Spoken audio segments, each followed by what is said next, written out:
1, 2, 3. 1, 2, 3. 1, 2, 3. Everybody hear me? Shauna, just say Shauna, can you hear me? Shauna, can you hear me? You can't hear, the mic is too low down. The mic's too low down. If you can hook it to your shoulder.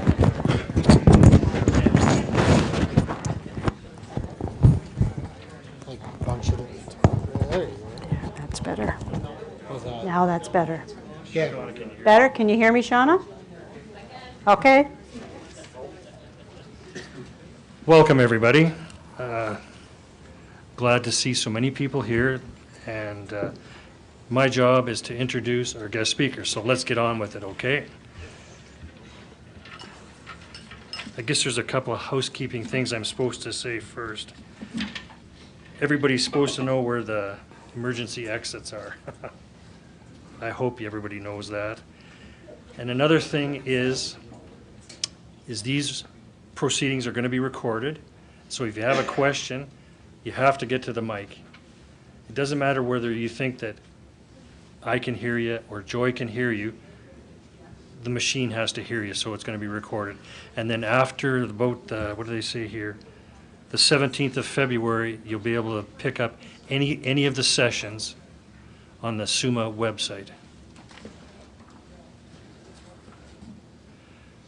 Okay, my name is Glenn George, and I'm a counselor in the city of Melfort, but I'm also the Northeast rep on the SUMA board, and so that's why I'm here today as the director for the Northeast. One of SUMA, and this is being sponsored by SUMA Sure, which is an insurance company of about 165 of us getting together, and hopefully we'll get a lot more together. So here goes. One of SUMA Sure's goals is to share information between members and management, rather than operating in a silo mentally as in the past. With almost 165 towns, villages subscribing to the program today, this shared information is vital, preventing losses and preventing managing municipal risk. That is why we put on events like this. SUMA Sure's philosophy is not just to collect insurance premiums and pay claims, but rather to attempt to prevent the loss before they occur. SUMA Sure does not just pay lip service to this philosophy, but has put its money where its mouth is and invested in it in its member communities.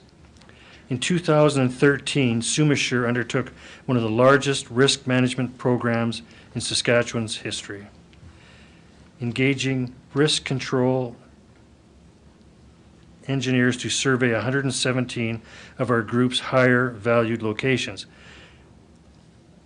The goal to reduce risk helps our subscribers better manage the facilities to prevent property and liability loss. As this information comes in, the information gleaned from the project will be shared with the entire SUMA Sure community. So the lessons learned in one municipality can apply to all our municipalities.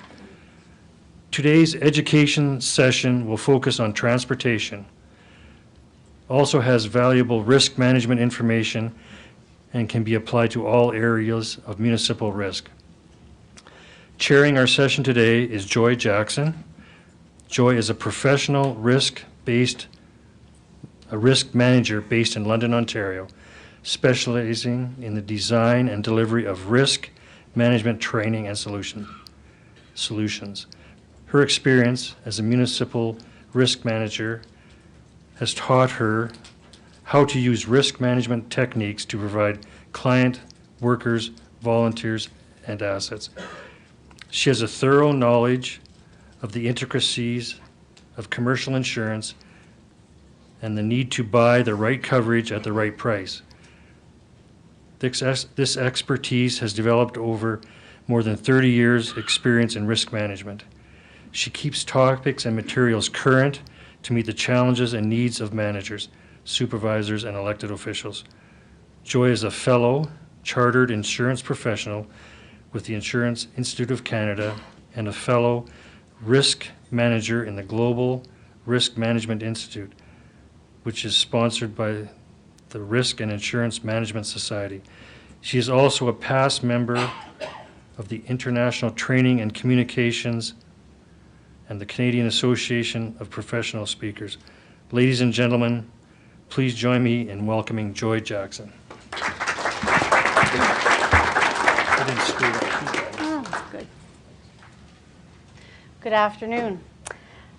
I want to thank you for all coming and invite some people at the back there. There's a few seats here at the front. Don't be afraid to come up, and I don't bite.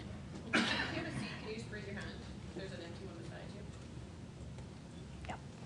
Yep, there's 4 up here, 6 up here, 1 here, a couple more here. I'm going to start off with a short video just to show you that risk management principles and concepts can be used for anything. So don't get too hung up on what they're doing, but have a look at how you can use some of these ideas in other ways.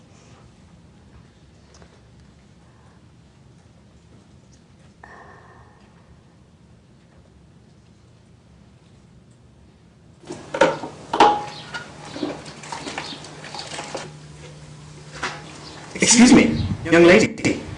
What do you think you're doing? I'm doing the dishes, if that's all right with you. Of course it is. Doing the dishes is a very important part of family life. It ensures good hygiene and cleanliness. But I wonder, have you evaluated the risks in performing this task? Well, Apparently not. I think that you need to compile a risk assessment. a risk assessment for doing the dishes? In this rear view world, you can't be too careful. Come with me.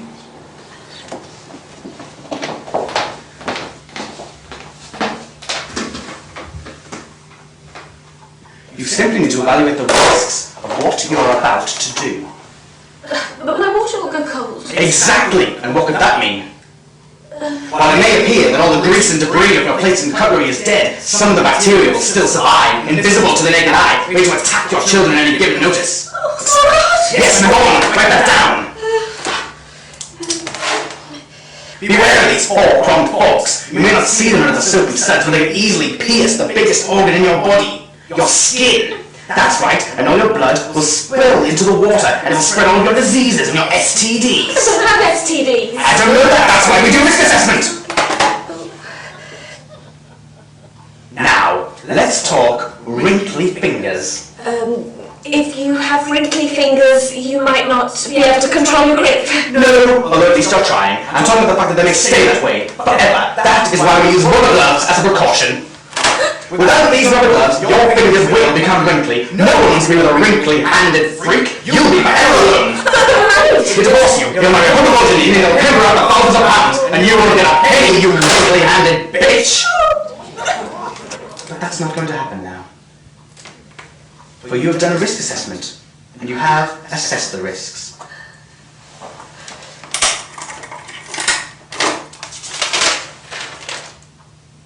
This form is satisfactory. Good day.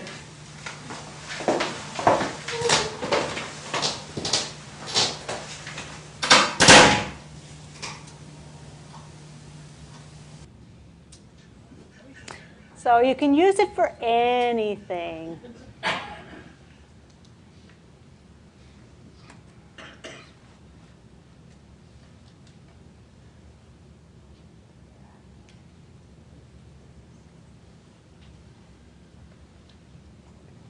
So we're going to talk today about roadway risk, getting people from here to there safely. How many in the audience are elected officials? How many are administrators? Okay, a little more evenly split than the last time.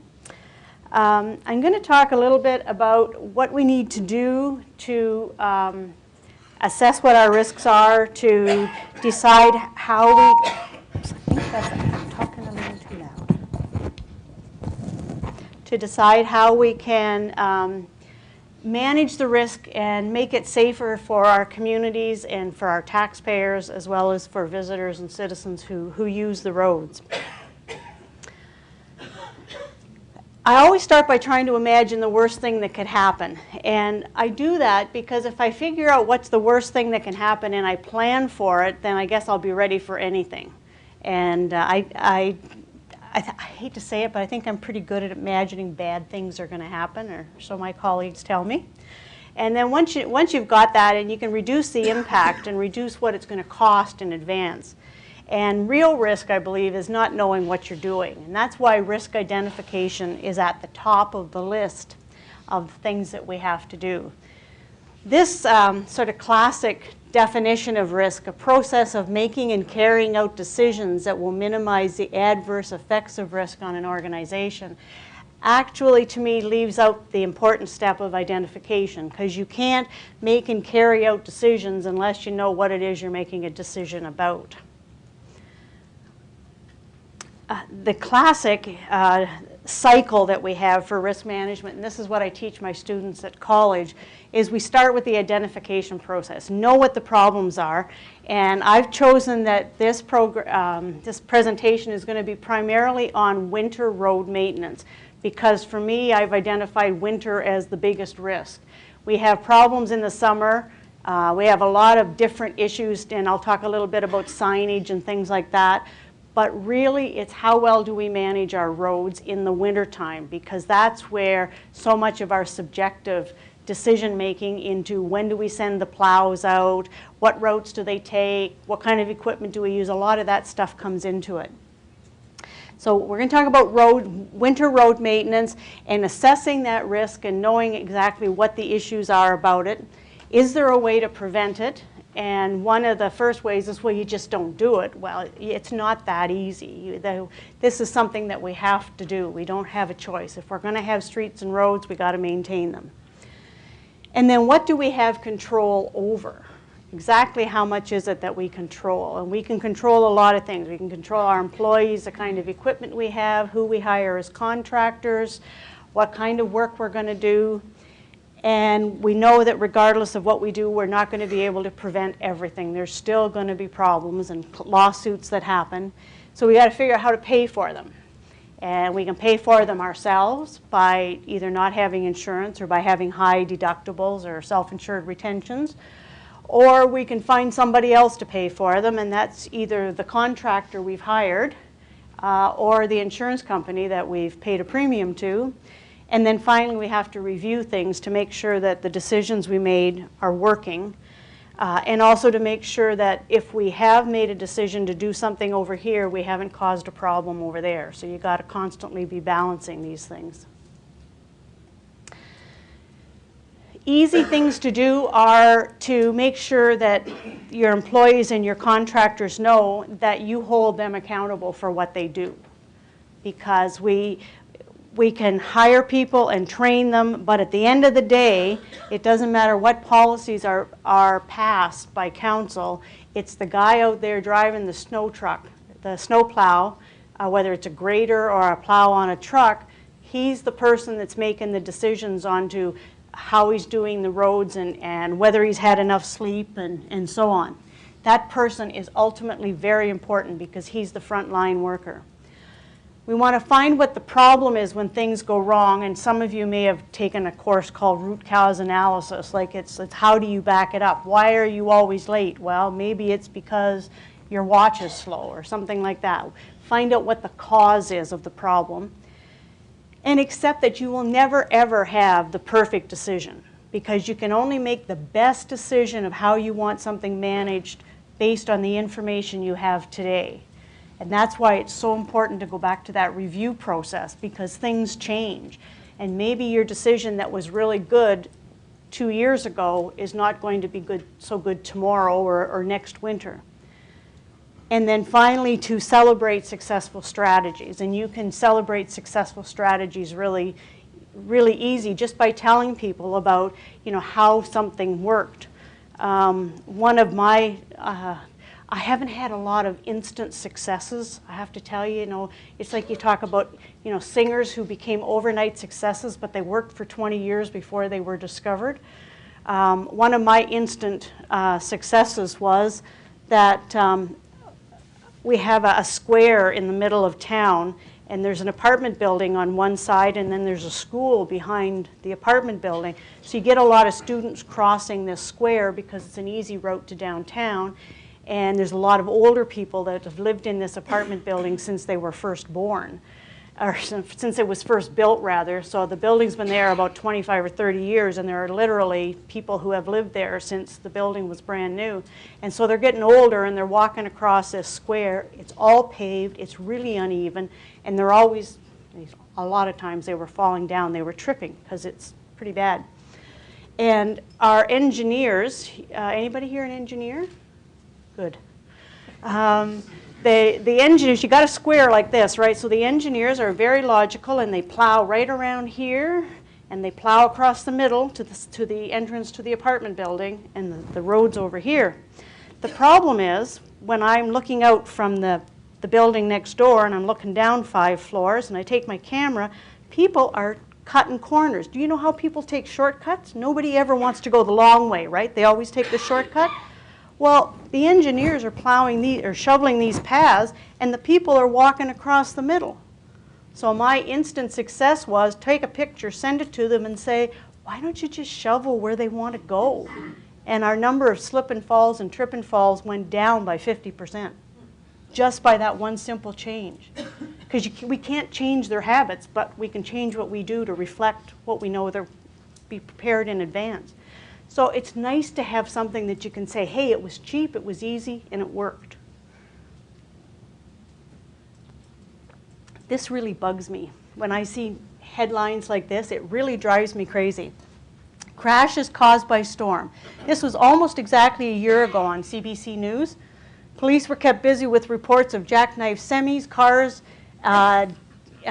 in ditches and rollovers on Regina's Ring Road.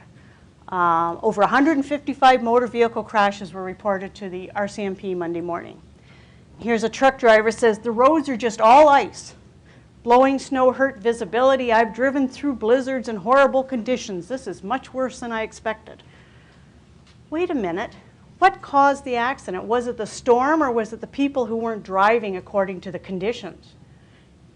I mean, the storm is out there. It's a storm. It's how we react to it. This really bugs me because this leads me, people want to say, oh, well, I got somebody to blame. I'm going to blame the road authority because they didn't look after the road properly. That's not the issue. The issue is, what can I do better? And we have to think beyond the motorist. There's lots of road users, especially when you get into towns, small towns, you get into cities. There's lots of road users out there who are not driving a vehicle. They're not driving a truck or a car or a snowmobile. Even in the winter, there's a lot of people that don't have as much money as they used to, and some of them are unemployed and they haven't got car insurance, or they don't have a car, they can't afford the insurance, so they ride their bikes, or they have a motorcycle. They've got those electric bikes now. I don't know if you got many e-bikes around, but I see them out in all kinds of weather. People are walking, skateboarding in the summertime. We have to think about how our roads are built and designed and maintained for those people. We get a lot more seniors out there now riding their handicap scooters in all kinds of weather. Sometimes I see them going down the middle of the street, and that really freaks me out, especially at night when you can hardly tell they're there. But the courts expect us to have the roads maintained in a condition for all expected users. And especially when we get to crosswalks like intersections, we've got to have that intersection in a reasonable condition for people to walk across. And what's reasonable will vary by the kind of town you're in, by the size of your town, and by how you maintain the rest of the street. So it's not like a one-size-fits-all. It does vary by the type of municipality. Make sure that the design standards are there for young and old. If you're around a senior center, you've got to make sure you've taken into account that there's a lot of older people there, or maybe a lot of people who are somewhat feeble, or maybe out there with walkers in the snow, or as I say, with the scooters. And we have to think about newcomers. We have a lot more newcomers to our municipalities than we ever did, and some of them have never seen a snowstorm before, let alone driven in one. And even if they've been here 2 or 3 winters, they probably are not going to be as adept at driving in those kind of conditions as you are who've lived here all your life. It makes a big, big difference. I'm going to focus on liability, again, because I've identified liability as the major loss exposure to municipalities, because that's where somebody else comes to us and said, you did something wrong, and it's your fault that I damaged my car, your fault that my kid was injured, whatever the case might be. It's very difficult to predict. It's a very volatile situation because you could have the same accident happen 10 times on the same day, and you might have one person who's seriously injured and everybody else just has a bruise. It just depends on, you know, how that person was sitting in the vehicle, the kind of vehicle, and maybe what their own physical ability is like. If somebody has osteoporosis, for example, they could break a bone in their spine much more easily than someone who's not got that disease. So it makes a big difference. So we can't predict it as well. That's one advantage of having somebody like SUMA looking after your insurance, is that when you're in a group, a big group of like associations of municipalities in this case, that when you're all grouped together, SUMA has enough volume of business that they are able to then say, here's a problem we're seeing happening, and come on over here, and we can say that this is happening in this area of the country, so therefore we know it's going to start spreading, and they can use that information to help you prepare for things. So that's a part of that risk identification process. It can be exacerbated from dissatisfaction with your civil service. They could say, well, they're mad at the mayor because he cut them off the last time they tried to speak at a council meeting, or they tried to get a building permit and they got a whole bunch of rules thrown at them and it took them 3 weeks to get the building permit, so they're really mad. Then they hit a pothole and damage their car, or they slide off the road into the ditch and they think, well, here's my chance to get back at them. I'm going to get them. It's their fault this happened to me. Also, liability claims have the greatest effect on managers and staff, because imagine if you're the snowplow operator out there driving and you think you've done a pretty good job, and the next morning you find out somebody went off the road and hit a fence post and was killed, and then you find out later on that the family is suing the municipality because they say you didn't do a very good job. And that's going to stay with you for a long time, particularly if you're in a small town where everybody knows everybody, or everybody's related to the third degree, or in some case, because that's the way it is in small towns. We do all know each other. If anybody has a question at some point, let me know. Why do we sue municipalities? We always think it's to get compensation. That's always the first thought was, okay, well, I'll get the money from the municipality. But it's not always the case. Sometimes they just want an apology. Sometimes it's because they just want to improve the fact that, make sure that nobody else gets hurt. I see that especially on playground claims, where somebody's hurt on a playground or their kid's hurt on a playground, and the parent will call up and say, oh, I really want that playground fixed because, you know, my kid was hurt and I'm not going to sue you, but I want to make sure that my neighbor's kids don't get hurt, that nobody else has, a big cut and stitches because of something that happened. So sometimes they just want to see things get better. And sometimes, as I said, it's for revenge because they have been upset by somebody at the council level, at the staff level, and they're going to get their pound of flesh back. Sometimes that's the way it is. And today, nobody minds fighting City Hall, Town Hall. It's okay because it's just all one big game because they got insurance. The insurance company will pay. It's not really them. And 9 times out of 10, it is the insurance company that pays. But at the same time, what happens if you make a claim? Premium goes up, right? That's just the way it is. Somebody's got to pay for it one way or another. So there's a requirement for a duty of care. And the law says that if the municipality fails to perform its duty, it is, subject to the provisions of the Contributory Negligence Act, civilly liable to anyone who sustains damage as a result. So if you do something negligently, so you make a mistake and you do something wrong and someone is harmed or their property is damaged, they have a legal right to come back to you and sue you for that amount. Now, they're not suing you individually, but they're suing the municipality. So the problem with that is we all pay. As taxpayers, we all pay for that eventually, one way or the other. And it would be interesting for you to know, I'm sure, how much of your your taxes go to pay for lawsuits and claims in your municipality. And if you add up the premiums and your deductible payments and your claims payments, how much of all of that adds up to what percentage of your tax rate? What I'm seeing per $100, I think the last one I calculated was $1.40 for us. Out of every $100 goes to pay for claims for risk management. That's pretty low. That's really good. I think that's really good, but I don't know how it compares to anybody else. The problem is everybody calculates it differently, so depending on how you calculate it, you can come up with different amounts. It's rarely is a civil liability case found to be 100% anybody's fault.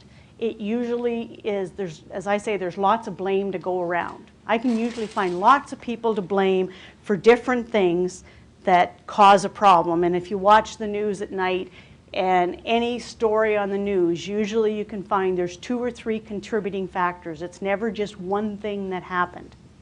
So typically it's easy to be shared by more than one party, and the more people that get drawn into a lawsuit, the more people we have to spread it over. So here's an example that happened. The Supreme Court of Canada, this case went all the way up to the Supreme Court in 2002, and it found that Shellbrook was liable for injuries suffered by a passenger in a vehicle driven by a drunk driver that crashed on a Type B bladed trail. So I'm the passenger, and I get in the car with my friend who's drunk, and I knew he was drunk at the time, but that's okay. I figured, you know, better him than me driving, so I let him drive, and I have an accident. And lo and behold, we decide that it's got to be the municipality's fault because the trail wasn't in very good condition. That's my logic, and that's my story, and I'm sticking to it. But just to be on the safe side, I'm going to sue my friend too because, you know, he might have had something to do with it. The damages were about $2.5 million. That's what the court decided the claim was worth. Then they said, well, 50% of the responsibility was the drunk driver because he made mistakes and he shouldn't have been driving drunk. The municipality was 35% at fault because they didn't look after the roadway and they didn't have it properly signed. 15% to me because what did I do? Well, I was stupid enough to get in the car with him, so it's got to be partly my fault, just because I wasn't smart enough to stay out of the car. Shellbrook's 50% came from their failure to post a warning sign at a curb on the road. So that's what they said Shellbrook's position was. That was their mistake. And boy, let me tell you, it is really easy to find something the municipality did wrong, because when a case goes to court, they will analyze absolutely everything that's possible about that road. They'll look at the signs, they'll look at the condition of the road, they'll look at what was the angle of the curve, how far away from the curve was the sign, what was the speed limit. I mean, that half a mile or so, I'm telling my age, that kilometer or so of roadway will be put under a microscope and analyzed as to what could possibly have been wrong with that road. So here we are, the lawsuit. The claim comes in way back 1990 or so, and it goes along, and they do the investigation. Investigation is done right up front when it's fresh. They're out there, they should be out there, taking photographs of the sign, taking measurements from the corner back to the sign or where the person was supposed to start slowing down. What was the speed limit posted on the road? So they should have measurements and photographs all over the place. That's one of the first things that your insurance company, your staff should be doing, is getting those kind of documents ready, because they don't know at this point if the person's going to be suing. Then the lawsuit comes in and the lawyers will look at it. They'll take all the information that they know and they will try to assess liability. What's the likelihood of them winning against us? What's the likelihood of us having a successful defense? Often at that point you'll get expert opinions.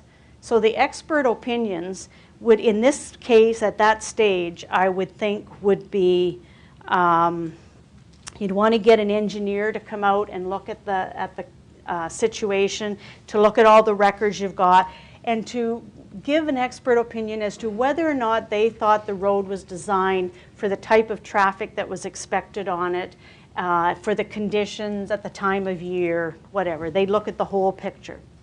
And you might even at this point ask for an expert opinion on the injuries of the person, because was the person really seriously hurt or weren't they? They'll go through that kind of thing based on the medical. And you can, as a defendant, you're allowed to ask for all that medical information. They can't come to you and say, I want money because I was hurt, and then say, I'm not going to give you the medical information. They have to do it so you can do a proper assessment, because the judge will want that as well.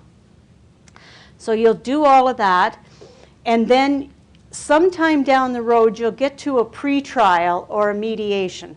A pretrial is where you get usually often a semi-retired judge or a judge that doesn't want to do lawsuits all the time, and he'll come in, he'll listen to your story, and he'll tell both sides whether he thinks they're going to win, and if they're going to settle, how much they should settle for, because if it goes to a full trial, well then at that stage, you know, it could be worse for them.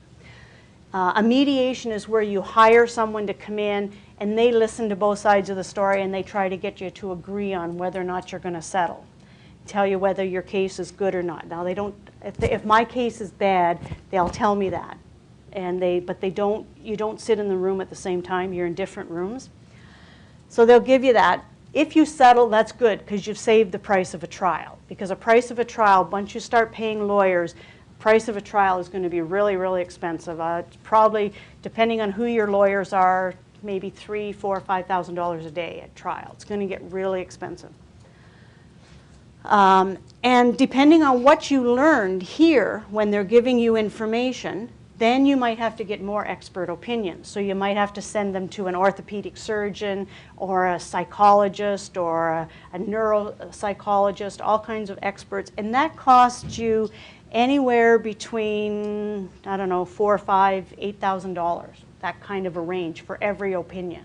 So you don't just willy-nilly go out and do it.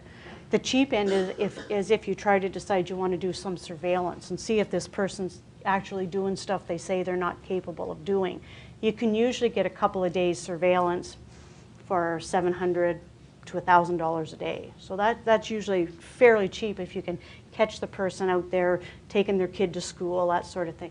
Come on in, guys. There's some seats here. We've got 6 seats up here at the front, a couple over here. Come on up. Nobody wants to sit at the front. I'll come. If you go to trial, you know, you only have the course of the trial. Your snowplow operators have probably started slow. You know, they probably come in and they maybe worked casual for the municipality and they got their license and they started working on the plow. And then maybe later on they got promoted to supervisor and maybe to a manager of public works or something like that. They've slowly worked their way in. They got 15, 20, 25 years experience. You've maybe got 5 days at trial to try to teach the judge all of the things that went wrong and all of the stuff that you have learned over the past 20 or 25 years as to why it was difficult not to have the A1 perfect conditions when this guy went on, that you had made all your reasonable efforts. Think about trying to learn 25 years experience in the course of a 5-day trial when half of that time is spent by the other side saying everything that you did wrong. So take a 5-day trial, you only got 2.5 days. Plus you've got a whole bunch of other people that are going to be testifying. It's really hard, and they're going to make their judgment, unlike a criminal case where in a criminal case it has to be beyond a reasonable doubt. In the case of a civil lawsuit, it's on the balance of probabilities. So is it likely that the road conditions led to this accident or not? And that's how you can come up with all these gray areas where you can say 50%, 30%, whatever. It becomes really, really easy for a judge to do that split out and say, oh yeah, it was partly their fault. So you want to save money wherever you can, and having good records, I'll talk about records, they're incredibly important. The Contributory Negligence Act has a very simple premise, and that is that the person who is injured, who is the innocent party in all of this, should get the money that's coming to them to allow them to be compensated for the condition they've been left in. So if I'm a tool and die operator and I can no longer stand anymore, so I can't get a job working as a tool and die operator and I have to be retrained at a sedentary position, then I should be paid for the retraining and for however long it takes for me to find another job. And then I should get some money for every dollar I'm going to lose per hour, because now I'm certainly not going to get as good a job. So you got to pay me to go from the new job back up to what I would have been making as a tool and die operator, up to now 67, because that's the new retirement age. And believe me, you start multiplying this up 20, 30 years, it adds up to a lot of money. And not to mention that they also have to hire somebody to pay for somebody I can hire to now cut my grass, because after doing my job I can't walk behind the lawnmower anymore, and I can't shovel snow, and I can't run up and down stairs to help my wife carry things. So, I mean, I'm really pretty much a basket case, so you're going to have to give me a lot of money. Short but sweet. Lots of money always solves the problem. This act makes sure that the amount that is a shortfall gets apportioned between everybody. So if you and I had a lawsuit and I don't have any money and they find me responsible and they get my $1 million insurance, but you've got lots of money in the bank, they can get the rest of the money from you. So the poor injured guy, he gets his money. If you have to pay extra, well, that's life. So here it says under contributory negligence, if we can find other people at fault, then the person who, the innocent victim, the person who suffered the damage or loss, and other persons who found at fault, they can collect money from everybody to make sure that that poor injured person gets everything that he is entitled to. Now, the uncollectible portion, if the court is satisfied that the contribution of the person found at fault cannot be collected, the court shall, not may, but shall, determine the degree in which each person is at fault, and then order that all the unpaid amount will be collected proportionately from everyone else. And this started in Saskatchewan. This law came into effect January 1st, 2005. So has anybody heard of this before? No? Okay. So this is to make sure, again, that the injured party gets as much as is reasonably possible. It's not quite as black and white as it was before, where you get to pay 100%.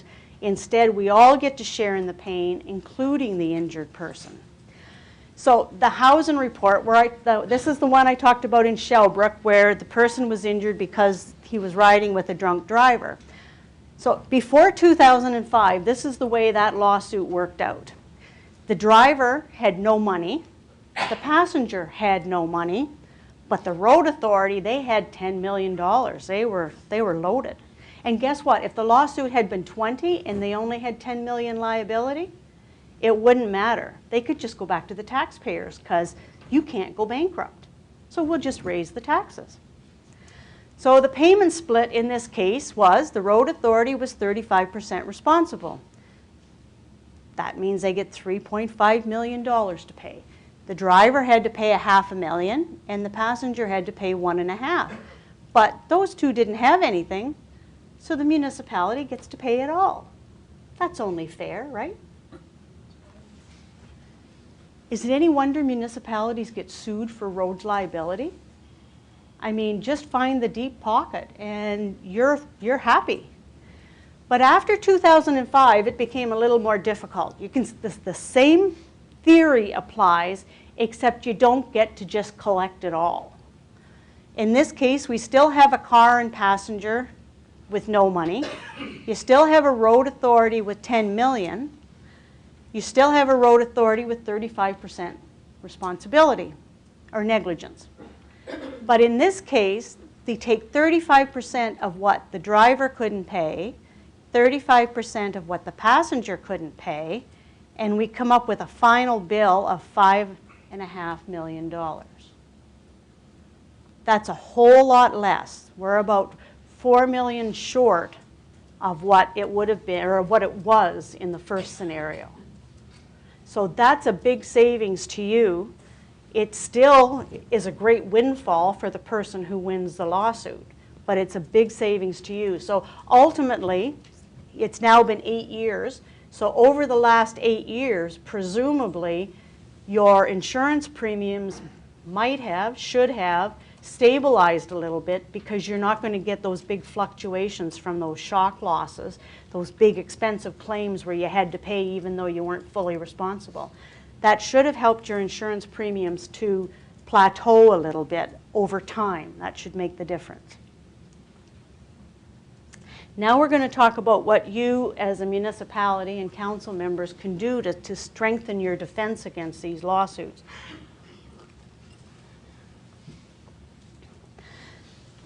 For you to support your staff and your municipality and give them more encouragement to use risk management philosophy costs nothing. That is ultimately very cheap. To identify what your risks are out there, that depends on how much you want to spend. You can spend a little bit by having your staff do it. You can spend a ton of money by bringing in consultants. I find that our staff, most municipalities have pretty good staff, and they know what their risks are. The only problem we have with our people is whether or not they objectively look at whether or not their standards and the way they do their work are objective. If they become too subjective and they start to make excuses, well, I don't have enough money, I don't have the right equipment, then they're maybe not as good at identifying what the problems are. But for the most part, you could spend $100,000 on a consultant and not learn any more than you would from giving your staff members a day or so away at a risk management training session to learn about how they could identify risk and how they could come up with solutions to try to reduce the risk. Implementation can cost a little to a lot again.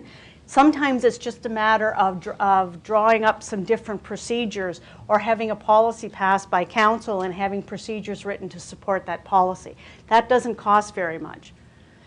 It could cost a lot if all of a sudden you were out there and you were buying new snow plows and deciding that you weren't gonna use as much salt. You're now going to use special kind of ice melter that is more friendly to the environment and stuff like that. So it all varies. You can spend a little bit of money or a lot. Often spending a little bit of money and a little bit of time will get you almost as far as spending a lot of money. Doesn't always work, but the thing is you can't afford to do nothing, because doing nothing is going to only get you into problems in the end. Some of the proactive things you can do is try to reduce the frequency and the severity of losses. You have a lot more control over frequency than you do over severity. Because like I said, you could have the same accident 10 times and the degree of injury or the extent of property damage would change and vary incredibly depending on who is involved. I mean, think about that rail car explosion in Lac-Mégantic. And they said this has been happening off and on for how many years that they've been having these rail cars just start rolling? So that's called frequency. So how often was it happening before we got the severe one? I tend to talk about it as being like hockey. Your shots on net, the more shots on net, the more likely you are to have a goal go in. Well, in this case, the more often you have an accident on your roadways, the more likely you are to have one that's a serious one. And then look at your standards. Decide whether or not your standards are actually achievable or not. Lots of staff members do the very best they can, and they want to have high standards because that's what they want to do. But sometimes they set their standards at the very top of their ability, and then something goes wrong, like there's equipment that's out of service, there's people who call in sick, or somebody's on a holiday and now they need that extra person and they don't have them. So make sure that whatever standards you set are standards that you can meet with all of those contingencies in place. What happens if that truck is out? Do you have somebody on contract that you can call in as backup, for example? And keep great records. Document how often you do inspections of the roadways. What did you inspect? How was it inspected? And set response times for things that you found under inspection. If you've got to if you need new signs because you found that there's a stop sign that somebody's been using for target practice, how long does it take you to get a new stop sign?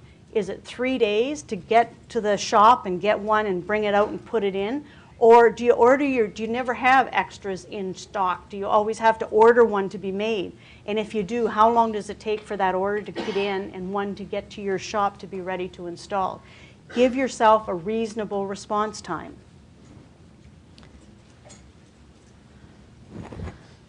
These are the basic tools that all municipalities have in dealing with risk. They have policies. What are your corporate policies for road maintenance? How often do you want or how soon do you want that snow cleared after the storm ends? Do you want the snow on the main streets cleared, say, within 24 hours? On the secondary streets cleared within 36 hours? What about the side streets? What about the gravel roads? How often do you want them done? What's the length of time that's acceptable and reasonable? Because you can set those standards. And my advice is if you don't have standards, then my advice would be get some standards, because then your staff know exactly what they're supposed to be doing and how fast they're supposed to be doing. It's up to the staff to come up with the procedures behind the policies. So how are they going to achieve what you have said as a policy? How fast can they get there? Can they do it? And the problem is, or the advantage is with a policy, is that if you set the policy, you are presumed to have considered all the needs of all of your citizens in developing that policy. So what are the resources available? Do you have the money? How much would you have to increase taxes? Is it reasonable for your citizens to expect that the snow on main streets and in front of hospitals will be plowed within 24 hours and be complete within 24 hours of the heavy snow? Is that reasonable? And if you set those policies and your staff achieve that, then the judge isn't going to critique that, because he said you've set those standards with all of the contingencies of the municipality in place. He will question whether or not your staff followed the procedures and met those standards. So as long as it's an achievable standard, you've got really good protection through that policy. Then you make sure that when something happens, trust me, the lawyer on the other side will want to point out how badly trained and unprepared your staff were to do that kind of work. And that's where, if they go on training, if they take seminars, even a webinar, you want to make sure that that is recorded so that you can come back and say, over the last 5 years, here's the training that our staff had on that particular issue, because you've got it well documented. That's really, really important, because that's always one of the first things they attack, is the ability of your staff to do the job. And that's why documentation, whether it's the training and the supervision, whether it's the maintenance on your vehicles, whether it's the amount of sand and salt that you normally put down on a kilometer of roadway, all of that stuff they will be asking for, because if the lawsuit is big enough, there's lots of money to be made on both sides, for the lawyer and for his client. So he's going to ask all of those questions. They have seminars exactly like this that tell them how to sue municipalities, because they figure that we are just sitting ducks. It's much easier to sue us than it is to sue Coca-Cola or Labatt's for a bad product. because with us, our records are subject to being open for the public. And so they can come to us because it's a matter of public record. They can see what our standards are. They can't see inside the private company of how they do things. So we are easy, easy targets. This is what a lawyer has on their website, and I thought it was a really good indication here. The municipality's defense lies in its ability to prove that the relevant standards were met. So you set your standards and then you have to prove that you met them. You can only do that by having in your possession accurate current records of your maintenance activities. So you can do that all kinds of easy ways. One is to give diaries out, little annual diaries that your supervisors and managers use when they're doing their snow plowing record to say when they dispatched the plows, what kind of equipment they dispatched, what time of day it was, what radio station or where they got their records about how the weather was going to be, whether it was going to be a storm coming in from what direction. Because when you have huge municipalities, we know that the weather is going to start in one area and gradually move across. And so when you're doing that, are you making sure that you're sending out your plows in that proper area before you send them out everywhere else? Because if you send them out everywhere at once, you're wasting money. You don't want to send them out where they're not needed, but at the same time, you got to have them where they are needed. And they also look for if you fail to properly record important information, all you're doing is giving the other side ammunition to use at trial, and that will substantially increase their ability to win their trial. Here's one from a lawsuit. This is a judge's decision, an excerpt from a judge's decision. The policy of maintenance that does not include an element of accountability on the part of the men assigned to do the work is meaningless in that there is no clear indication as to exactly what work has been done and what has been omitted. If crews are to be dispatched into a prescribed area, they must account for what streets were and were not serviced. Otherwise, you're going to have trouble meeting the evidentiary burden. And so if it's not written down, basically it didn't happen. And it has to be written down at the time that it was done. You don't want your employee getting off work after he's worked all night, gets off work at 6:30, 7 o'clock in the morning, goes home and has a nap, gets up at 2 and goes for coffee, and then decides to write down fill his logbook out while he's having coffee at 2 or 3 in the afternoon. He has to do it before he goes home. It has to be prompt, because that's one of the questions they're going to ask. Because what do you remember, really, after you've had the nap? It's been a few hours now. So key defenses. This is how you protect yourself in a lawsuit. Have your policies and standards approved by council. That's what you can do. You can ask for a policy, you can get it reported to you, and if it makes sense, you can approve it. Make sure your staff have procedures that support that policy, and make somebody accountable that it's followed. Make sure it's done right. Make sure your staff understand and have training in snow and ice treatment principles and practices. For example, how many here know at what point salt stops working? Minus 20. So some people know. So you want to make sure your plow members, the people that are out there maintaining the streets, know. And what do they do when the salt stops working? What's their next step? How do they handle that? So you want to make sure that you have properly trained people. Make sure you have standard operating procedures that fit your size and type of municipality, because you're not going to be, if you've got a small town of 800 people, they're not going to compare you with Regina or Saskatoon. They're going to compare you with municipalities of your size, with your kind of climate and your kind of weather conditions. That's what they're going to look at. So you want to make sure that you fit. You're somewhere in the norm for that. And then finally, make sure they know that they have to analyze risks and identify high priority spots. So we know with road treatments that bridges freeze before roadways. That makes sense to us. That's where we've grown up, right? We know that. But again, if you have a new Canadian or you have someone from a warmer climate who's here to visit relatives, and they come here and they drive over a bridge that's not treated, you could be held liable because you knew that, but what did you do about it? Or did you have at least, at the very least, have a sign saying bridges freeze before roadways? That might reduce that percentage of liability from 80% down to 60%. That's, on $1 million lawsuit, that's a lot of money. Make sure you have evidence that shows when and how staff kept themselves informed of weather changes. So what do they use? Do they use Environment Canada? Do they use the Weather Network? Doesn't matter what they use, but is it a reliable source?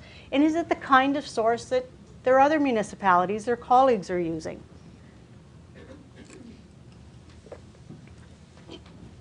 Find out where the weather reports originated and how often they're refreshed. Road conditions, what are the method and frequency of patrols? Do you have, I don't know, do you have enough staff who can actually be out there at all hours? Or do your staff have flexible hours so they can make sure that they can be available or on call or out checking the roads at the right times? Look at resource deployment. If you have a supervisor or a manager who's responsible for calling out staff and contractors when there's a storm coming down, then does he have a record of that, of who he called, when he called them, and that they were actually sent out to do a particular job, and then how do we know it was done? I gave the example in the earlier session that we have one lawsuit, which is still ongoing, and pretty serious injuries, and we can tell from the GPS that the contractor's truck in that night was over on a side street, stopped for at least an hour. We figured the guy was over having a nap because there was no need for him. That was completely off his beat. He shouldn't have been there, and yet the truck was stopped for an hour. So we figure he was having a nap. And about half an hour after that, the accident happened near a bridge. And it's pretty serious. So definitely we've got the plow contractor involved in that lawsuit. What treatment methods were used, and are they similar to what your colleagues would be using? And finally, do you have established routes? So do you, when you call out that first plow, does he know what his priorities are? Is he doing the right route to get those main roads, to make sure that the schools and the hospitals, the community centers where people congregate, to make sure that those areas are cleared?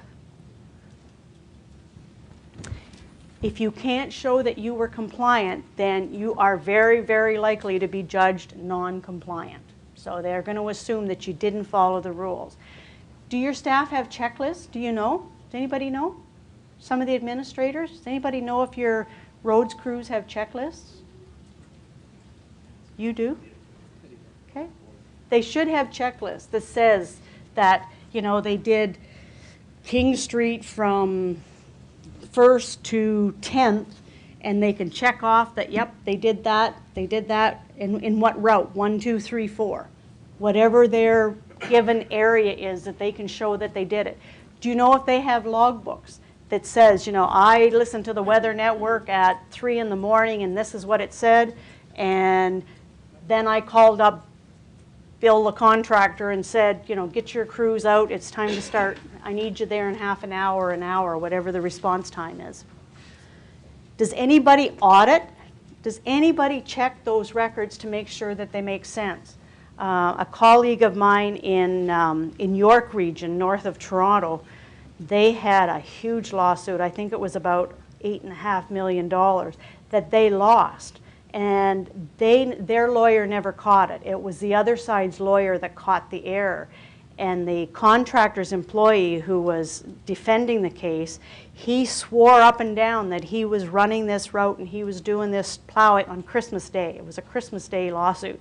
And he swore he was doing it, but it was the other side's lawyer that looked at the log books and said there is no earthly way he could have done it. He would have had to have been driving 80 kilometers an hour to be where he said he was at the time he said he was there. And the whole story collapsed on the witness stand. If they had caught that earlier, they would have settled before trial because they would have saved a lot of money before trial.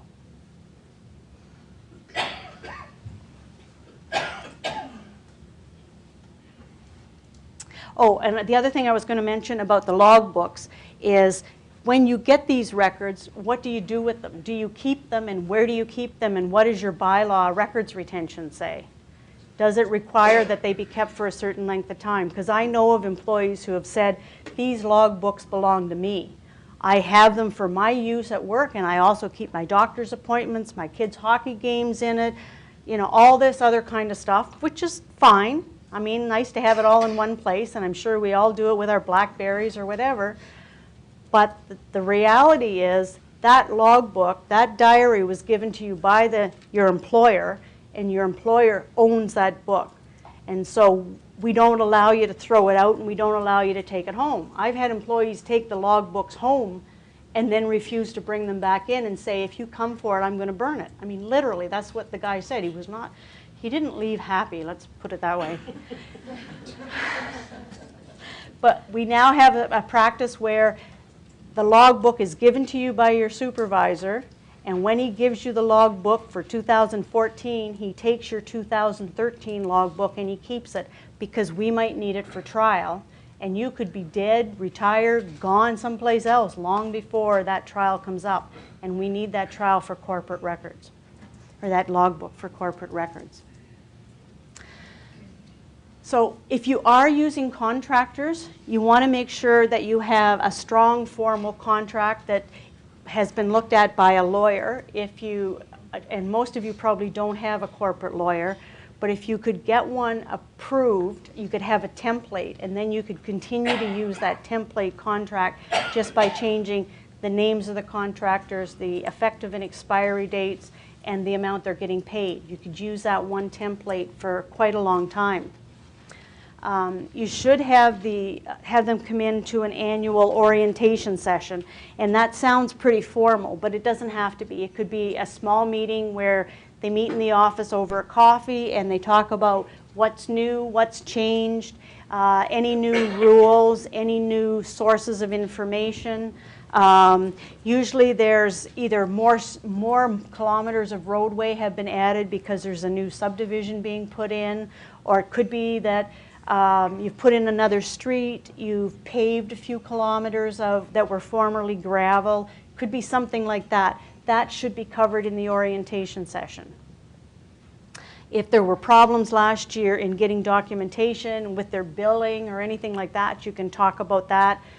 Just cover off all the things that you want to make sure, and again, that's documented. And then someone needs to monitor their performance to make sure that it meets specifications.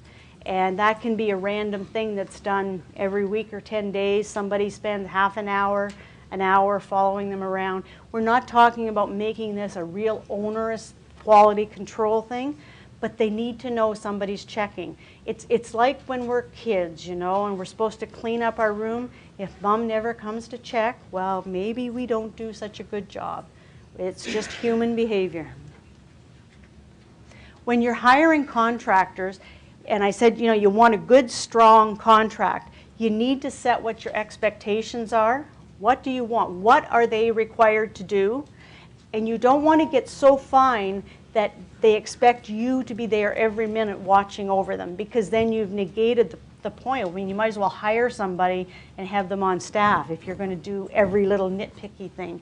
Instead, what you want is you want to have it broad enough that it covers their responsibilities, but it leaves them the authority to figure out how to meet those expectations themselves. And then you want three things in it: the hold harmless, the indemnification, and between them they transfer the cost. We cannot usually transfer the liability, but we can transfer the cost. And that's what this is all about. Is risk management is all about the money. It's how do we make sure if it's going to cost somebody, it's not us. So we want to transfer that cost. So the hold harmless basically says, I promise that if I do anything wrong, that I'm not going to blame the municipality. I'll look after it. Then the indemnification clause says, and I promise that if I do something wrong and you get dragged into it, that I'll pay back any money it costs you, so that at the end of the day, it's not going to cost the taxpayers anything. That's called a transfer of the cost of risk. That's how we're doing it. We're shifting the cost off to somebody else, or less elegantly, we're passing the buck. That's what we're doing here. And then the third thing you're going to have in there is an insurance clause. And the insurance clause is going to tell them how much insurance they have to work for your municipality. And what that says is, if you, Joe Blow contractor, have 50 bucks in the bank, I don't care, because I've got your insurance company and I can go after them for the money. So you've made the promise, and now you've shown me that you got insurance to hold up your promise to pay. Through the indemnification is the promise to pay. The insurance is the evidence that they have the money to do what they've promised.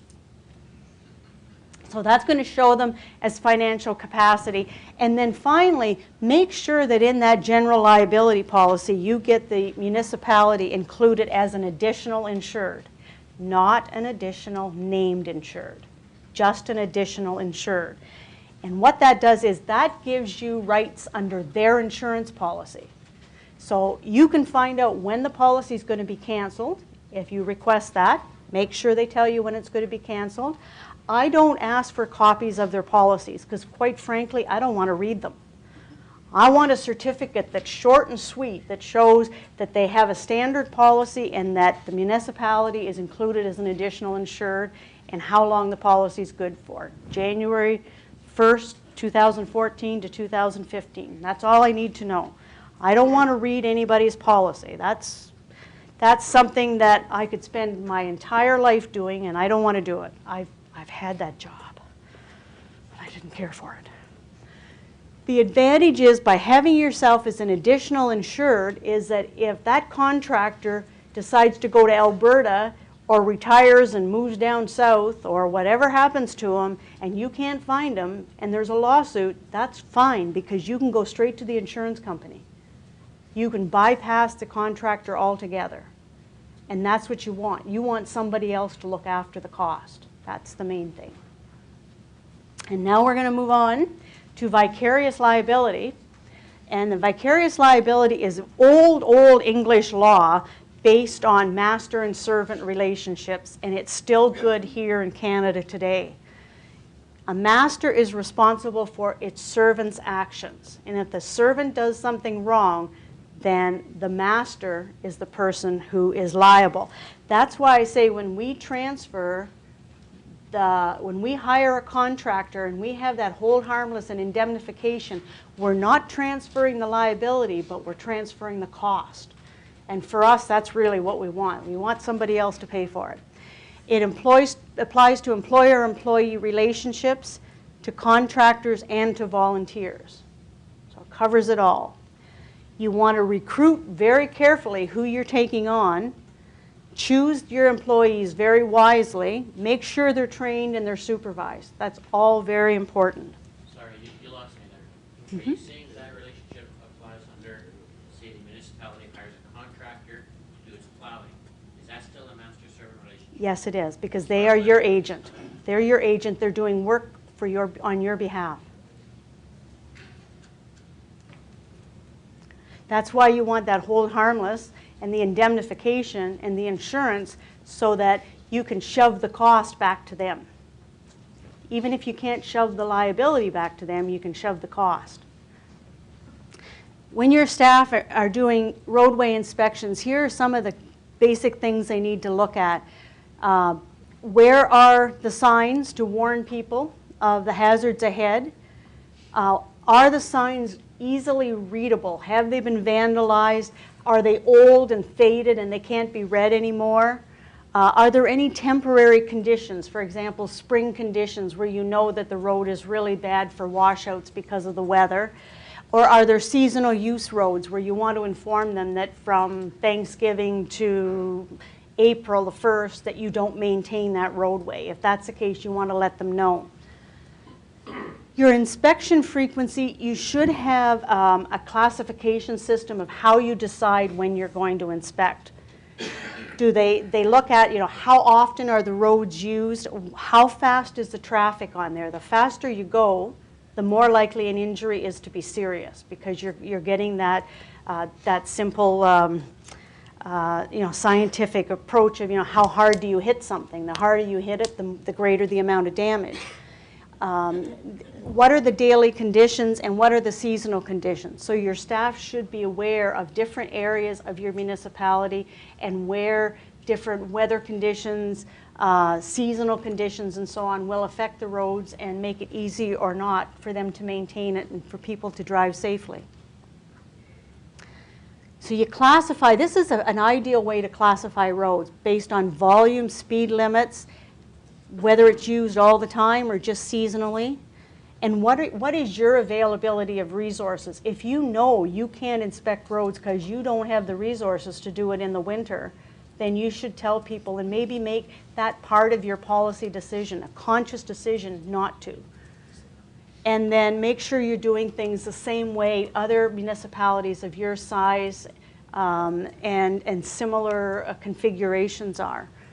And if you keep doing things the way you always have, you're going to fall behind your peers, because there are people who are going to keep going and keep making improvements, and you want to do the same thing.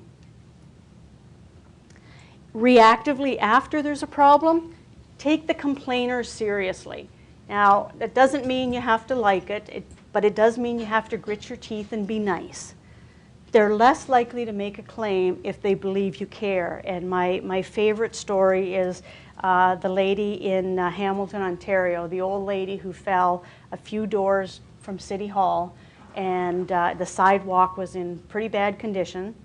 And anyway, she fell and she broke her glasses, and she was pretty upset, as you could imagine. And so she's close to City Hall. She goes toddling into City Hall, and she's got her broken glasses in her hand. And there's a nice young lady working at the reception desk, and she's in there complaining about, look what happened. And the young woman, who didn't take her very seriously, in so many words basically said, well, look, if you'd been watching what the heck you were doing, you wouldn't have tripped anyway, and you wouldn't have had this problem. So you can imagine how well that went over with somebody who was old enough to be your grandmother. And anyway, she's quite annoyed, but she goes home and she's talking to her son that night. He lived in Toronto. And so she's telling him what happened and how mad she was, and it's going to cost her $200 or $300 to buy new glasses and blah, blah, blah.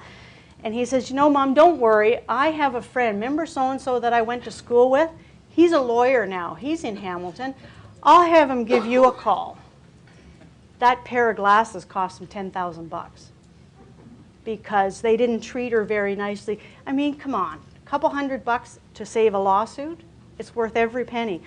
Property damage is really simple to pay for. It's when somebody gets hurt. And not only did she have her glasses busted, but now, she's got this trauma of being upset, and she scraped her knee and all the other things that come into it. So it ended up as a $10,000 lawsuit. By being nice to people, you can really reduce the chances of them making a claim. If your staff are able to have photographs and measurements of things like those trip heights, things like that, man, those are so useful. Hamilton, again, just lost a lawsuit. I think I just got notice of it. I think it was Jason that sent it to me. Just in the last little while of the lawsuit where a person tripped in Hamilton, and all they had was a photograph of the trip height, but they didn't have an actual good measurement, and so the judge guessed what the photograph was and awarded it to the plaintiff, awarded the case to the plaintiff. Because in Ontario, at any rate, if it's over 3/4 of an inch, we're dead in the water. We better pay the claim. I mean, that's just the way it is. We're not going to win if it's over 3/4 of an inch. Quickly talk about insurance. Insurance is full of holes. It's only money. It only covers accidental risk of loss.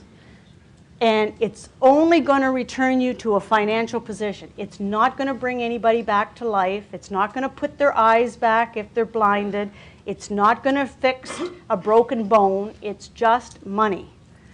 Risk management helps you plan for the risks. Good insurers are always trying to help you prevent losses.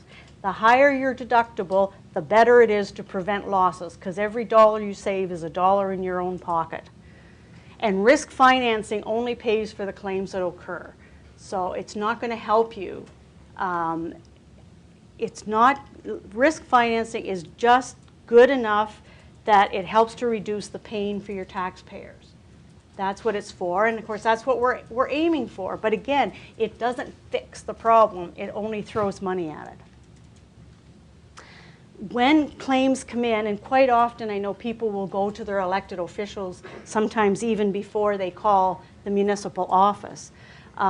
What you want to do is you want to have some sort of a report form sent in, and an incident is not always a claim, but a claim always starts as an incident. So an incident is something happened and I want you to fix it.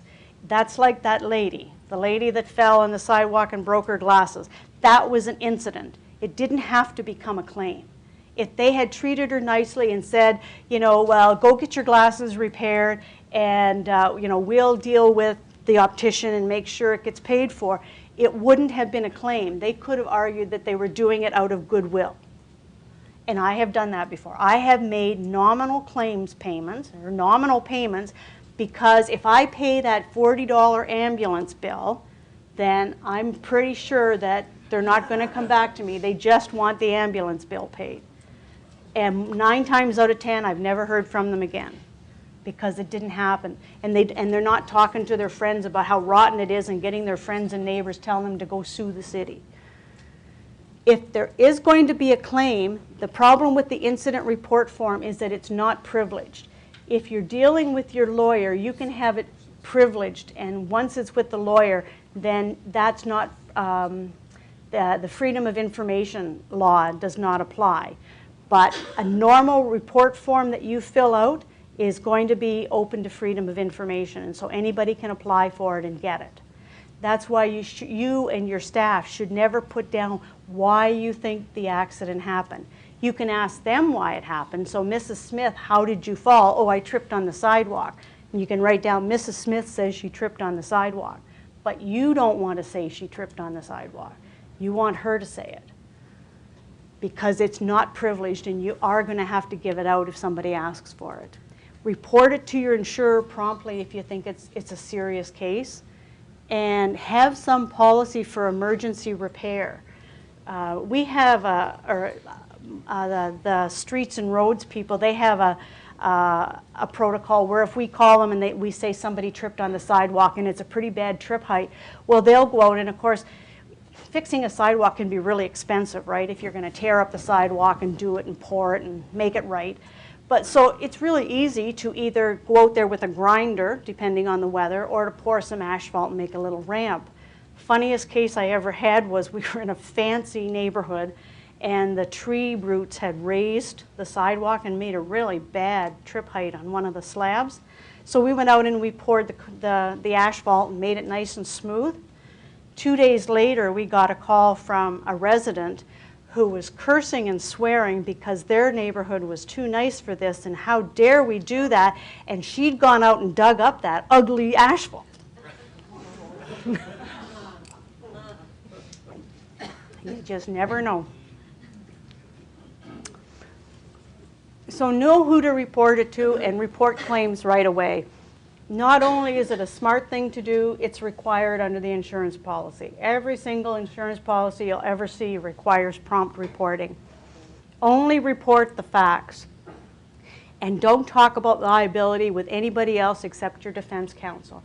And we ram that home with employees. You don't talk to anybody else. Because if it becomes a lawsuit, you don't want anybody out there spreading word about what happened and having rumor and innuendo.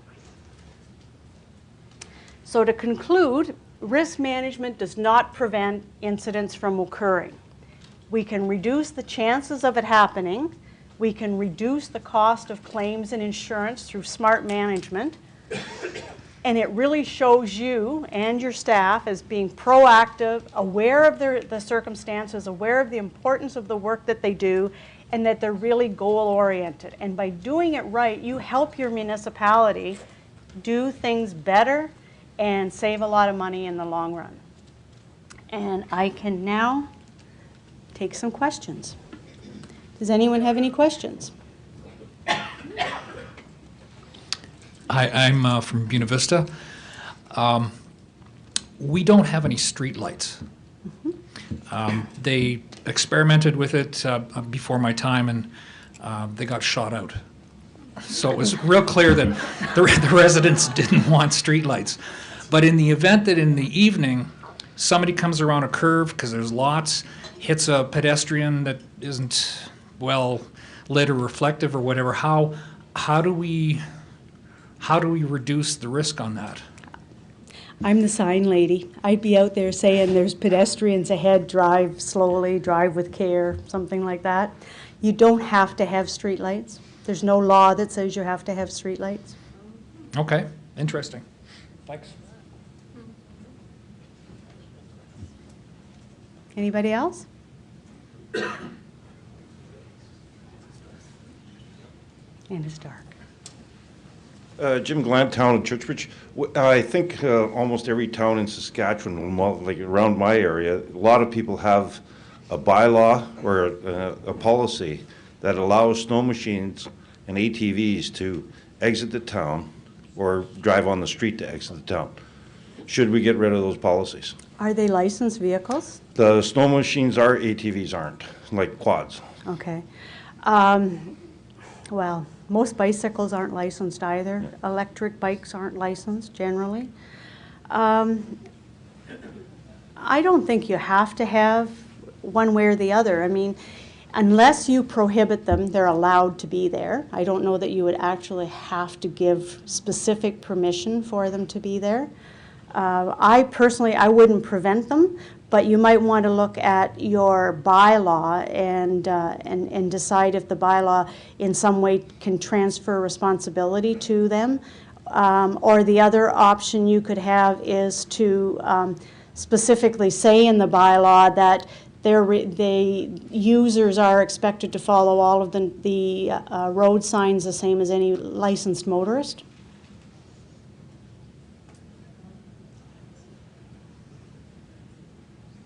Anything else? Well, thank you for coming. Oh, one more. Two more. They're coming in droves now. Carol White, Sitaboya.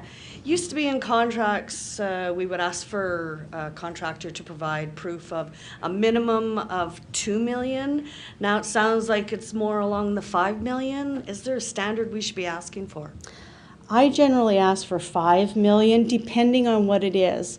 I never look at what the value of the contract is. I look at the type of work the contractor is doing. And that's a critical thing. What can go wrong? And so again, you're looking at what's the likelihood of this contractor causing a problem? And if they cause a problem, how expensive is it going to be? 5 million is not that much more expensive than 2 million, because the insurance companies know, just like we do, that the likelihood of a $5 million accident is a lot less than the likelihood of a $2 million accident. So you're not going to pay 2.5 times as much money for 5 million as you will for 2.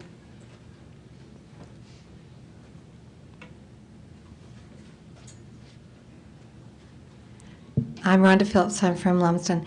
And my concern is a little bit like Buena Vista's, and I think what's happening to us in Saskatchewan is that as our towns are getting bigger, we haven't had sidewalks, but now the towns are getting larger and there's more people walking on streets, but the cost of sort of changing our streets to having sidewalks is a big expense. It's not something that you can do all at once. So I guess my question is, what would your suggestions be for, we recognize that it's a risk, but how do we manage that risk? Okay. Well, you can deal with it from both sides of the equation.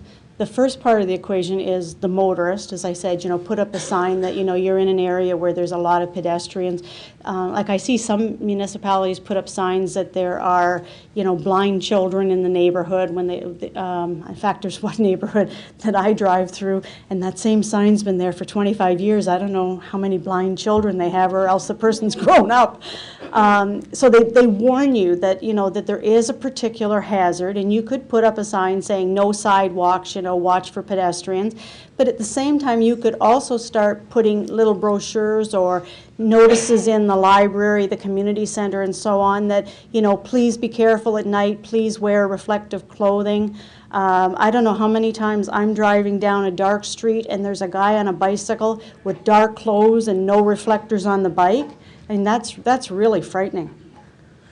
So there's no perfect answer. All you can do is make your best efforts. And the other thing I would suggest, and I've had this discussion too with some of our traffic planners, is just because you put in a sidewalk doesn't mean you have to have sidewalks on both sides of the street. You can put sidewalks on one side and cut your cost in half. If that's what you want to do, that means you could put in twice as many kilometers of sidewalk for the same price.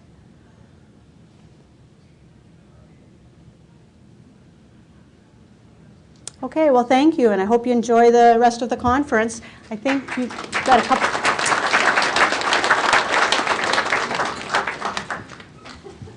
Just a reminder, the last bus leaves here at 5:30. I'd like to thank you, Joy, very much for coming. I have a card here, and we're making a donation to the Mike Badham Scholarship Fund on your behalf. Good, thank you. Thank you very much. Thank you.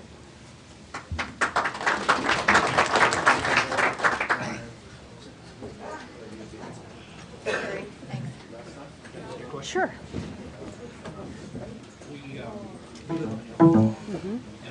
Development has been allowed up top. And this last summer, there were my backwards head rains that came very briefly from a top resident to the person that was just down below.